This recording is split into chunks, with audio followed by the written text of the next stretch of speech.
mulheres têm um papel fundamental na história do mundo. Isso é nítido e é claro. É lógico também que as mulheres tiveram que conquistar um espaço na sociedade, que na verdade no coração de Deus elas sempre tiveram. E, infelizmente, hoje partimos para o feminismo, que é o outro extremo da história. Mas vamos lá. A Bíblia Sagrada sempre valorizou a mulher. Ao contrário do que muitos dizem, afirmando que a Bíblia é fundamentalista e despreza os mais fracos, isso não é verdade. E no caso das mulheres, nós vamos perceber que Deus sempre valorizou as mulheres. Algumas mulheres têm um destaque muito especial na Bíblia. Duas delas são Ruth e Esther. E é nesse cenário que nós vamos transitar, mostrando que Deus usa mulheres de forma poderosa para cumprir a sua vontade. Queridos, sejam bem-vindos à Academia de Pregadores. Estamos mais uma vez iniciando um trimestre, né? O terceiro trimestre de 2024. A capa da nossa revista tá aí, ó, na nossa tela para você. Terceiro trimestre de 2024. Vamos estudar sobre o Deus que governa o mundo e cuida da família. Os ensinos divinos nos livros de Ruth e Esther para a nossa geração. Nesse trimestre, temos uma revista escrita pelo pastor Silas Queiroz, que é membro do Conselho de Comunicação e Imprensa da Convenção Geral das Assembleias de Deus, é jornalista, bacharel em Teologia e Direito, procurador-geral do município de Ji-Paraná, em Rondônia, é pastor nas congregações daquele município, que é a cidade onde ele também reside. Pastor Silas Queiroz é um excelente escritor, muito prático, pastor na prática também, e nós vamos perceber que nesse trimestre nós teremos um grande crescimento e grande aprendizado a partir desses dois livros, que são livros históricos magníficos e com ensinamentos muito práticos para a nossa vida. Na aula de hoje nós vamos estudar a lição de número 1 do dia 7 de julho de 2024. A lição de número 1 do dia 7 de julho de 2024 tem como título Duas importantes mulheres na história de um povo. Você já sabe, mas eu gosto sempre de repetir que esta primeira lição do trimestre é uma lição introdutória, é uma lição que abre as portas do trimestre para todos nós. Depois dela, nós vamos estudar algumas lições tratando sobre o livro de Ruth e depois algumas lições tratando também sobre o livro de Esther. O texto áureo da nossa lição está em Ruth, capítulo 4 e versículo 4, que nos diz o seguinte: Então as mulheres disseram a Noemi: Bendito seja o Senhor que não deixou hoje de te dar remidor, e seja o seu nome afamado em Israel. Eu gosto desse texto no livro de Ruth. Aliás, eu gosto muito do livro de Ruth, muito do livro de Esther. São livros que particularmente eu já estudei e eu gosto muito desse texto no livro de Ruth, porque esse texto mostra que Noemi também teve uma relevância na história de Ruth. A gente vai perceber aqui, nesse capítulo de número 4, que é o último capítulo do livro de Ruth, que o nome de Noemi se destaca. Aí a gente pode pensar, puxa vida, mas é Ruth quem é a personagem principal e tal. Mas se não fosse Noemi, que, ouvindo que Deus havia abençoado o seu povo, decidiu voltar para a sua terra, Ruth não teria alcançado tudo que ela alcançou. O remidor com qual Ruth casou, que foi Boaz, era parente de Elimeleque, marido de Noemi. É claro que durante esse trimestre nós vamos tratar muito da história de Ruth, mas nós vamos perceber também que Noemi tem sim um destaque muito especial no livro, porque foi devido à sua decisão de voltar das terras de Moabe para a sua própria terra, que era em Judá, em Belém, não é? Especificamente, eles eram efrateus de Belém de Judá. Então foi a sua decisão de voltar que promoveu tudo o que nós vemos acontecer neste livro magnífico. Verdade prática da nossa lição, e nos diz o seguinte: conhecidas ou anônimas, muitas mulheres foram fundamentais no plano divino de redenção da humanidade, conhecidas ou anônimas. A gente vai perceber, meus queridos, que a Bíblia está escrita numa linguagem patriarcal. Alguns dizem assim, a Bíblia é machista. Não, não, não. A Bíblia não é machista. Se você diz isso é porque você ainda não estudou o Antigo e o Novo Testamento. Não leu a Bíblia de uma forma correta, não fez uma aplicação, não leu a Bíblia com uma visão sociológica do Antigo e do Novo Testamento. A gente vai perceber que existiram mulheres muito relevantes no Antigo Testamento e as mulheres foram muito relevantes no ministério de Jesus e principalmente no ministério de Paulo, o apóstolo dos gentios, que fez com que a igreja crescesse muito no tempo, na era da igreja primitiva, no período da igreja primitiva. Então, anônimas ou não, as mulheres foram fundamentais no plano divino para a redenção da humanidade. A palavra-chave da nossa lição é a seguinte: mulheres, que são importantes, relevantes e que têm o seu papel extremamente relevante na sociedade. A leitura bíblica em classe está em Ruth, capítulo 4, versículo 13 ao 22, e Esther, capítulo 7, do versículo 1 ao versículo 7. Vamos lá, eu vou abrir o texto para a gente ler cada um deles em particular, né? Primeiro, capítulo 4 do livro de Ruth, que nos diz o seguinte: assim tomou Boaz a Ruth, e ela lhe foi por mulher, e ele entrou a ela, e o Senhor lhe deu conceição, e ela teve um filho. Então as mulheres disseram a Noemi: seja bendito o Senhor, que não deixou hoje de te dar remedor, e seja o seu nome afamado em Israel. Ele te será recriador da alma e conservará a tua velhice, pois tua nora que te ama o teve, e ela te é melhor do que 7 filhos. E Noemi tomou o filho e o pôs no seu regaço, e foi sua ama. As vizinhas lhe deram um nome, dizendo: a Noemi nasceu um filho, e chamaram o seu nome Obed. Este é o pai de Jessé, pai de Davi, ou seja, Obed, avô de Davi. Estas são, pois, as gerações de Pérez. Pérez gerou a Esrom, Esrom gerou a Arão, e Arão gerou a Aminadab, e Aminadab gerou a Nazon, e Nazon gerou a Salmão, e Salmão gerou de Boaz, e Boaz gerou a Obed, e Obed gerou a Jessé, e Jessé gerou a Davi. Nós vamos perceber nessa leitura que um dos propósitos do livro de Ruth é mostrar a descendência judaica, a descendência de Davi. E Ruth, que nem judia era moabita, foi escolhida por Deus para esse propósito tão especial. Esther, capítulo 7, do versículo 1 ao 7, nos diz o seguinte: vindo, pois, o rei com Amã para beber com a rainha Esther, disse também o rei a Esther, no segundo dia, no banquete do vinho: qual é a tua petição, rainha Esther? E se te dará. Qual é o teu requerimento? Até metade do reino se fará. Então respondeu a rainha Esther e disse: se, ó rei, achei graça aos teus olhos, e se bem parece ao rei, deixe-me a minha vida como minha petição, e o meu povo como meu requerimento. Porque estamos vendidos, eu e o meu povo. Olha a inteligência de Esther. Ela está falando com ele: estamos vendidos, eu e o meu povo, ou seja, já que o senhor me ama, já que o senhor gosta de mim, eu sou sua esposa, eu estou vendida, eu também vou morrer. Porque estamos vendidos, eu e o meu povo, para nos destruírem, matarem e lançarem a perder.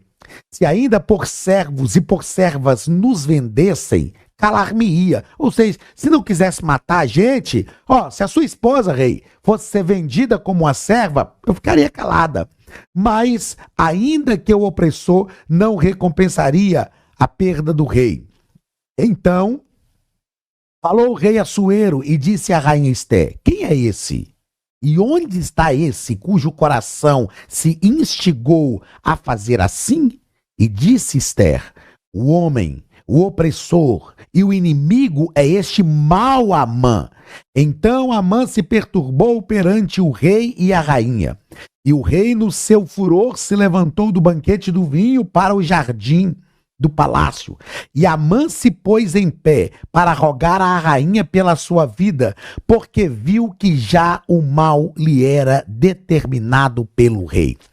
Meus queridos, é claro que não dá tempo aqui da gente explanar, né, todo o contexto desta passagem, todo o contexto do livro de Esther, mas leia o livro de Esther e você vai perceber como Deus interviu. O livro de Esther não traz o nome de Deus uma vez sequer, mas é clara a ação de Deus, a ação direta de Deus para proteger o seu povo e para livrar o seu povo. Deus usou Esther, e este texto descreve um momento muito interessante do livro de Esther, quando Amã, pensando que já estava tudo certinho para matar todo o povo hebreu, ele também não sabia, ou sabia pelo menos não deu conta por causa do seu furor contra o povo, não deu conta de que sua ficha caísse, que Esther, a esposa do rei, também morreria. Ele já havia preparado tudo. E Esther convidou o rei e pediu o rei para convidar Amã. Amã foi para o banquete na casa de Esther, achando que era o destaque do banquete, achando, puxa vida, ninguém é tão grande como eu nessa cidadela de Suzã. Eu vou jantar hoje junto com o rei.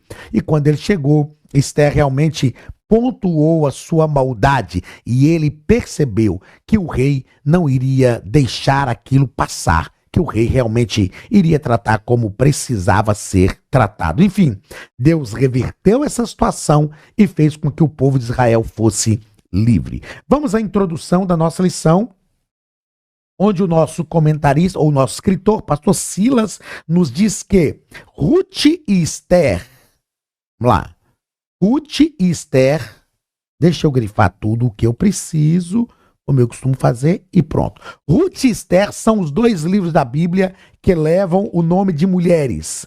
Registram duas das mais belas e extraordinárias e dramáticas histórias da Bíblia Sagrada.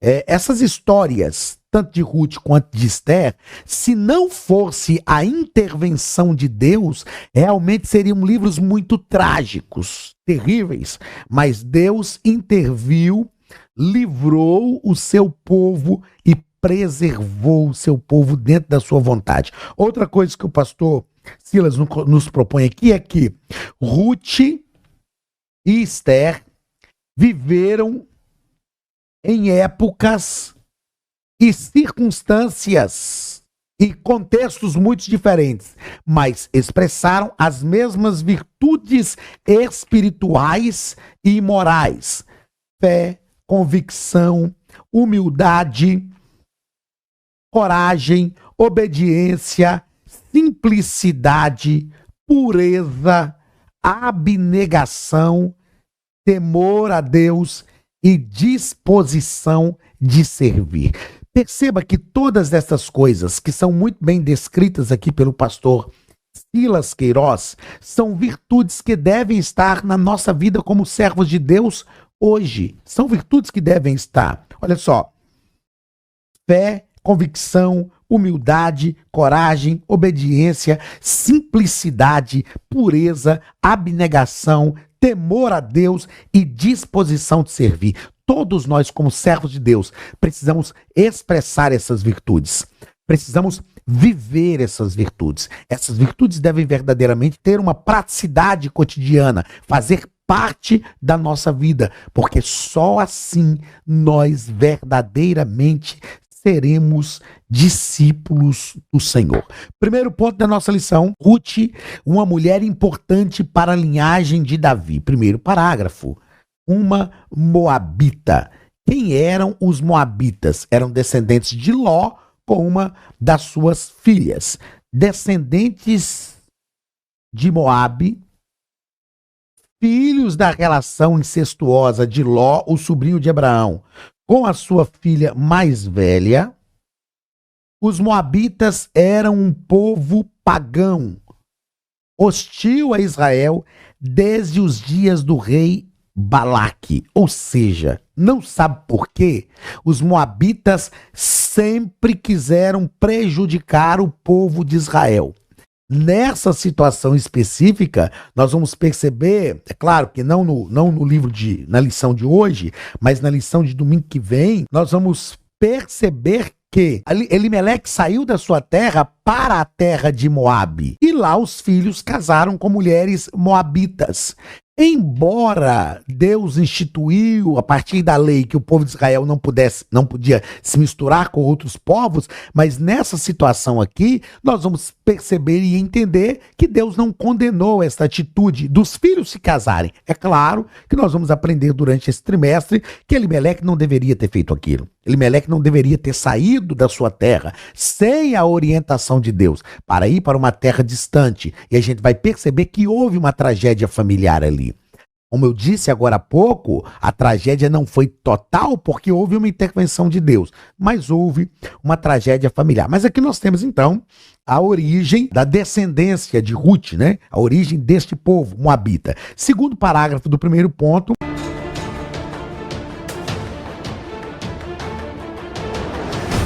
vai tratar sobre a família belemita. E o nosso escritor vai dizer que a história de Ruth muda a partir de seu ingresso em uma piedosa família de Belém de Judá, que peregrinava nos campos de Moabe por causa da fome que assolava a terra. Ela estava ali peregrinando por causa da fome que assolava a terra de Israel. Quando nós analisamos essa história, quando nós lemos essa história, nós vamos perceber que essa família tem alguns detalhes, não é, no texto bíblico, que, como eu digo, não dá tempo de tratarmos aqui. O nosso escritor também não trata isto aqui, porque o tempo é muito curto, mas eles saíram por causa de uma fome que aconteceu em Belém de Judá. Eles eram efrateus, que quer dizer terra frutífera, moravam em Belém, Judá. Belém quer dizer casa do pão. Então faltou pão. Eu sei que você já ouviu essa expressão muitas vezes. Faltou pão na casa do pão. Eles decidiram sair. Agora, foi correto o que eles fizeram? A gente vai aprender com Elimeleque que ele não precisava sair. A fome não tinha chegado ainda na casa de Elimeleque. E eu quero te provar isto aqui. A palavra de Deus vai nos dizer, no capítulo 1 do livro de Ruth, versículo de número 21, olha o que o texto bíblico diz. Ela diz, cheia eu parti, e tem uma versão, essa minha Bíblia aqui é Almeida Revista e corrigida, mas tem a versão da Almeida Revista atualizada, que ela diz assim, ditosa eu parti, mas o Senhor me amargou a minha alma. Ou seja, ela diz, me chame de Mara, me chame de amarga, porque o Senhor amargou a minha alma. Noemi diz assim, eu parti ditosa. O que é alguém ditoso? É alguém que não lhe falta nada. Ou seja, Elimeleque viu a situação em volta e ele partiu para a terra de Moabe, sem a orientação de Deus. É muito perigoso quando nós tomamos atitudes sem orientação de Deus, quando tomamos atitudes movidos por aquilo que está acontecendo à nossa volta. E um dos primeiros aprendizados que eu tenho com o livro de Ruth é justamente esse, não tomar uma decisão errada, porque coisas ruins estão acontecendo à nossa volta. É confiar no Senhor e buscar a direção de Deus para a nossa vida. Enfim, era uma família belemita e a vida de Ruth vai mudar quando essa família chega nas terras de Moabe. O nosso escritor, ele nos diz aí o seguinte ainda, ó, embora pudessem permanecer em Moabe, e ele vai tratar agora do retorno, né? Quando houve a fome, quando aquela família sofreu aquela tragédia, perdeu Elimeleque, perderam Malom e Quilion, embora elas pudessem permanecer em Moabe, como decidiu Orfa, viúva de Quilion, Ruth escolheu ir com a sua sogra, declarando a sua fé no Deus de Israel. Ruth disse assim: o teu Deus é o meu Deus e o teu povo é o meu povo. Eu fiz questão de anotar aqui para não esquecer uma frase que eu gosto sempre de citar, que eu chamo de 3Ds. Decisões, decidem, destinos. Orfa não foi criticada por voltar atrás. Ninguém criticou. Noemi falou com ela: volta, minha filha, volta, e insistiu com ela. Mas Ruth foi além da expectativa. Ruth disse: não, eu não vou voltar. E voltar para casa não era só voltar para a casa dos seus pais. Era voltar também para a divindade de Moabe. Ruth diz: não, o teu Deus é o meu Deus e o teu povo é o meu povo. Onde tu fores, irei eu, onde pousares, pousarei eu. Se você morrer, eu morro também. Ou seja, eu vou com você. Decisões decidem destinos. Ruth realmente teve a sua história mudada. E a história da sua sogra também, Noemi, foi mudada por causa da decisão dela. Terceiro parágrafo do primeiro ponto: matrimônio e maternidade. É claro que essa é só uma lição introdutória, mas o nosso escritor, ele nos deixa claro aqui que o casamento de Boaz, parente de Elimeleque, e o nascimento de seu filho Obed fazem de Ruth uma ascendente direta de Davi e integrante da genealogia de Jesus. Uma ascendente direta de Davi, integrante da genealogia de Jesus. E eu escrevi aqui que a família funciona como fonte de bênçãos. Ou seja, através do casamento, através dessa família, não só Ruth foi abençoada, Noemi foi abençoada e toda uma geração foi abençoada. A família deve ser a nossa principal fonte de bênçãos. Não busque bênçãos se distanciando da sua família. Eu ouvi certa feita uma frase do pastor Josué Gonçalves, que eu escrevi aqui, nós vamos falar sobre isso durante esse trimestre. Não há nenhum sucesso que justifique um fracasso familiar. E a gente vai perceber que tudo que Deus faz, ele começa pela família. Lá no Éden, Deus começou pela família. Depois do dilúvio, Deus começou pela família. Para a manifestação de Cristo, Deus começou pela família. Tudo, não se esqueça disso, tudo o que Deus faz, ele começa pela família. Segundo ponto da nossa lição: Esther, a mulher que agiu para a sobrevivência dos judeus. Primeiro parágrafo: de Belém para Suzã. De Belém para Suzã. Aqui nós tratamos no primeiro ponto aqui sobre Ruth. Repito mais uma vez, é uma lição introdutória. No segundo ponto, vamos tratar então de Esther, de Belém para Suzã. Cerca de 5 séculos depois, nos diz o nosso escritor, a Bíblia nos apresenta outra mulher notável, Esther, também usada providencialmente por Deus para a preservação do povo de Israel. A gente vai aprender, vai estudar durante todo esse trimestre, mas eu quero já te informar que por causa da ação de Esther, a forma como Esther agiu e que proporcionou o livramento do povo de Deus, lá nos dias de Esther, o povo judeu começou uma festa chamada Festa de Purim, que é chamada também de Festa da Alegria. E esta festa é celebrada até os dias de hoje. Na festa de Purim, os judeus leem justamente o livro de Esther. É uma festa da alegria, mostrando a intervenção de Deus, para celebrar a intervenção de Deus em favor do seu povo. Ainda neste parágrafo, o nosso escritor nos diz que Esther fazia parte da geração de judeus nascidos no cativeiro. Então era uma geração de judeus nascidos no cativeiro babilônico. Olha só que interessante, esse trimestre estamos estudando lá na lição dos jovens, estamos estudando sobre o profeta Daniel, princípios que aprendemos com o profeta Daniel. E lá nós estamos tratando também do cativeiro babilônico. E aqui, nessa lição introdutória do trimestre dos adultos, né, nós estamos tratando sobre Esther, que é uma nascida no cativeiro babilônico. E o que me chama a atenção, os nascidos no cativeiro babilônico também puderam gerar frutos. Neemias, por exemplo, e Esdras foram nascidos no cativeiro babilônico e eles geraram frutos. Eu quero que você entenda que, mesmo nascendo numa geração cativa, somos chamados por Deus para gerar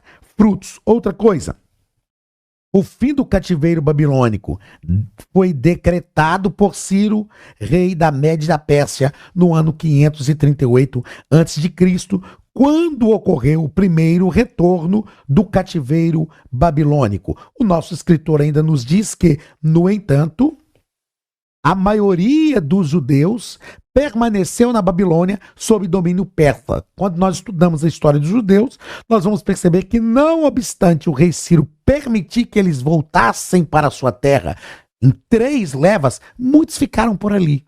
Muitos se enriqueceram, acharam uma terra, né, fértil na Babilônia, que estava entre o rio Tigre e o rio Eufrates, os 2 rios que estavam ali na Babilônia. A cidade de Babilônia estava no lugar que é chamado na Bíblia e na história como crescente fértil. Eles acharam uma terra fértil ali, plantaram, se enriqueceram, resolveram ficar ali, financiaram o retorno do povo, mas muitos resolveram ficar ali. Entre eles estava aí a rainha Esté, na verdade, Radassa, nós vamos entender isso mais à frente, Radassa, que ascendeu ao trono como a rainha Esté. Segundo parágrafo, de órfã a rainha. Então, Mardoqueu era um primo de Esther. Ela havia ficado órfã, foi criada por Mardoqueu, era dotada de intensa beleza, e a rainha Vasti, a história está aqui, ó, e o nosso escritor nos propõe que a rainha Vasti, ela recusou a comparecer em um banquete oferecido pelo rei nos jardins do seu palácio. Ela não quis comparecer nesse banquete em um inequívoco ato, ou seja, Deus usou essa situação em um inequívoco ato da providência divina. Esther se tornou a rainha em seu lugar. Vasti recusou-se comparecer. Os príncipes do rei Assuero disseram: não, você não pode deixar isso assim.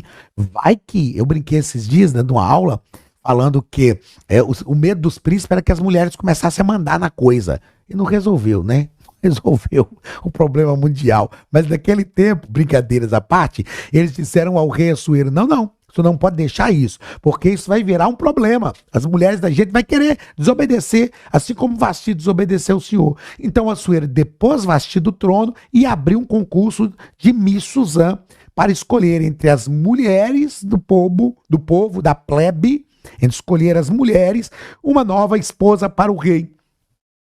E era, na verdade, uma ação de Deus. Deus, eu escrevi isso aqui para não esquecer, Deus tem o controle da história. Na verdade, Deus manipula a história para fazer a história acontecer. Um outro destaque que eu quero dar aqui é que o nosso escritor, ele nos diz que, como Mateu Henry, eu grifar e ler para você, como diz Mateu Henry, ainda que o nome de Deus não se encontre no livro de Esther, o mesmo, ou seja, o próprio Deus, o mesmo não se pode dizer de sua mão, agindo minuciosamente, guiando minuciosamente os fatos que culminaram na libertação de seu povo. O nome de Deus não aparece nenhuma vez sequer no livro de Esther, mas a ação de Deus está presente no livro e Deus está agindo em favor do seu povo.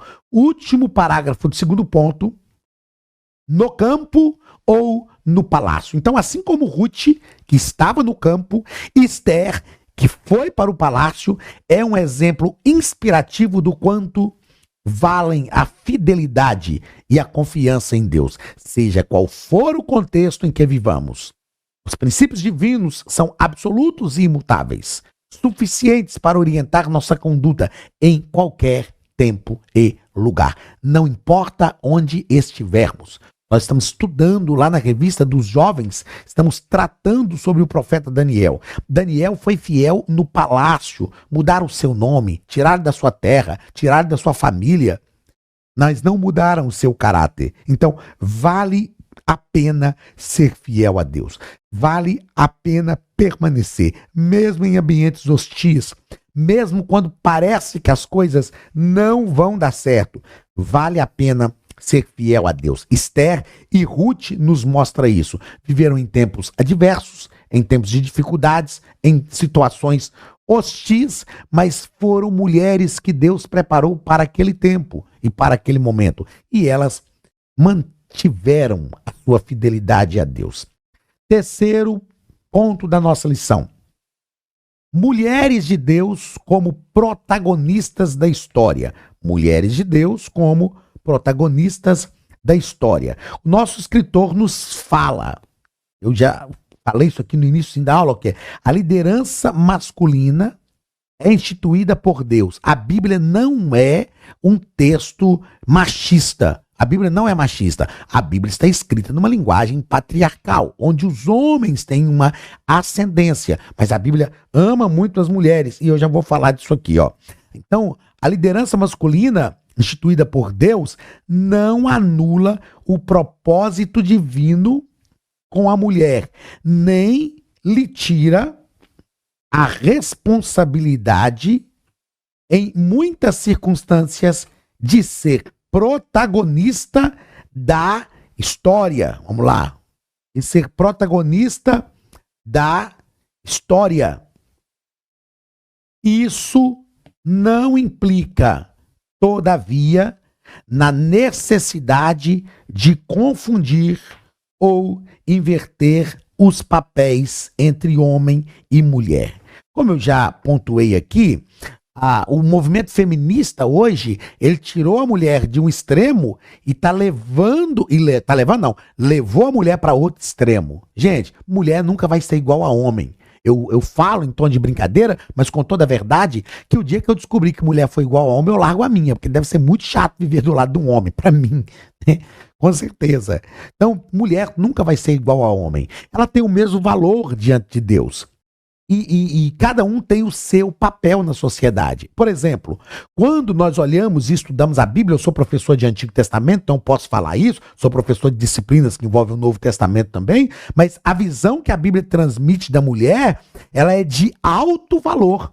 O Ralph Smith, que escreveu um livro chamado Teologia do Antigo Testamento, ele fala, por exemplo, que o dote, alguns loucos, né, malucos por aí, dizem que o dote desvalorizava a mulher, colocava a mulher como um produto, vendia a mulher. Na verdade, no dote, o esposo, o noivo, ele não estava pagando para dominar a mulher.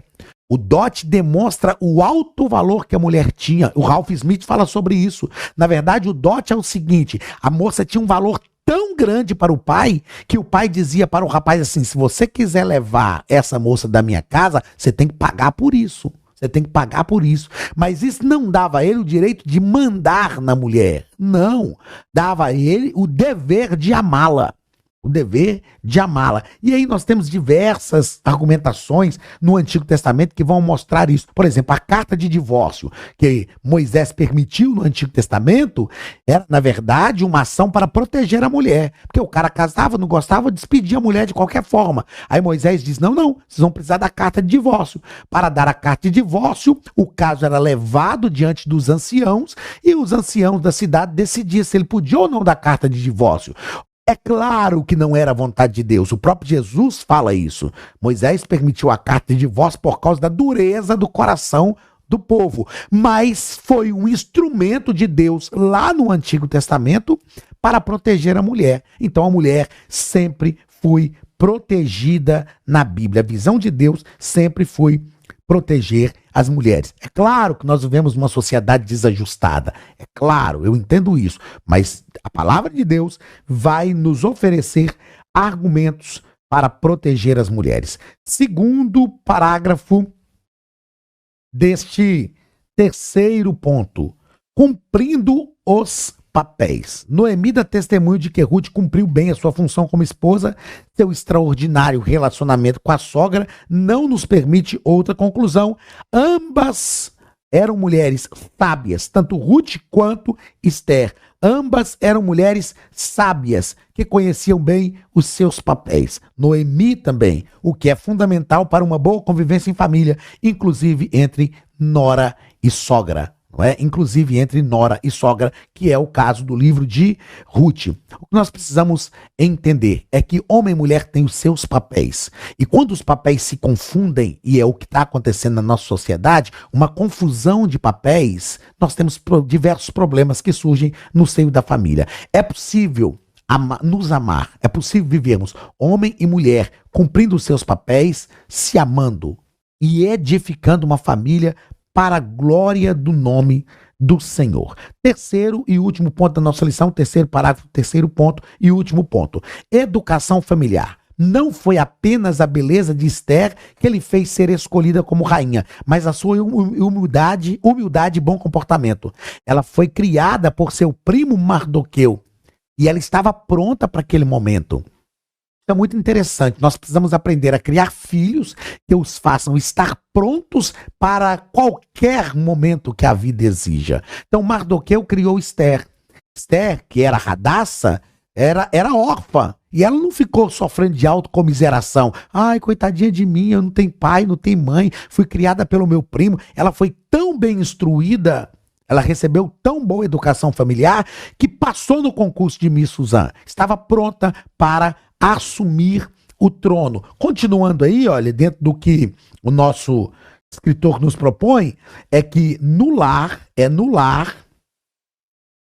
que somos forjados para os grandes desafios da vida. E a mulher, as irmãs que me ouvem e todas as mulheres que me escutam, a mulher tem um papel fundamental nesta formação, principalmente na formação do lar e na formação de filhos. A palavra lar vem de lareira, lugar do aconchego, lugar de calor, de acolhimento. E a mulher tem esse papel.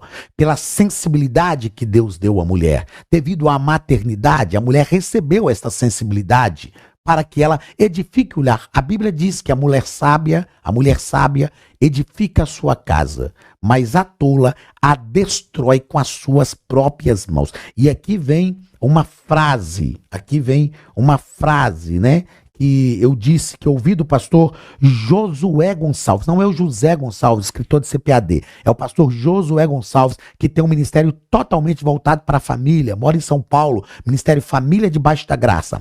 Certa feita, eu estava num seminário com ele e ele disse o seguinte: é bom que a mulher realmente conquiste o seu espaço na sociedade, mas fica uma pergunta: quem vai educar os nossos filhos? Quem vai educar os nossos filhos?